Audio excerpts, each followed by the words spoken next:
বৰ্ষাৰণ্য পৃথিৱীৰ হৃৎপিণ্ড। গতিকে ইয়াক ধ্বংস কৰি পৃথিৱীক মৃত্যুৰ মুখলৈ ঠেলি নিদিব।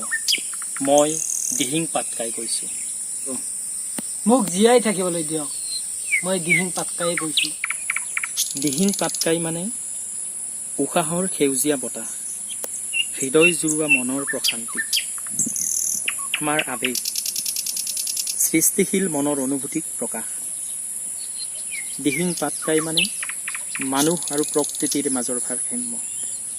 গতিকে মোক জীয়াই থাকিব দিয়ক, মই দিহিং পাটকাই কৈছোঁ। পৃথিৱীখনত আমাকো জীয়াই থাকিবলৈ দিয়ক, কাৰণ সৃষ্টিকৰ্তাই অকল পৃথিৱীখন তোমালোকৰ বাবে সৃষ্টি কৰা নাই। মোক জীয়াই থাকিব দিয়ক, মই দিহিং পাটকাই কৈছোঁ। জীৱকুলৰ জৈৱ বৈচিত্ৰ্য ধ্বংস নকৰিব।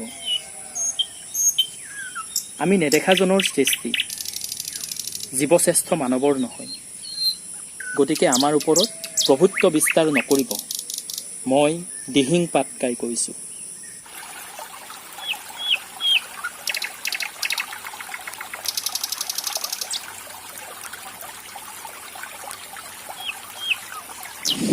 মই দিহিং পাটকাই কৈছোঁ।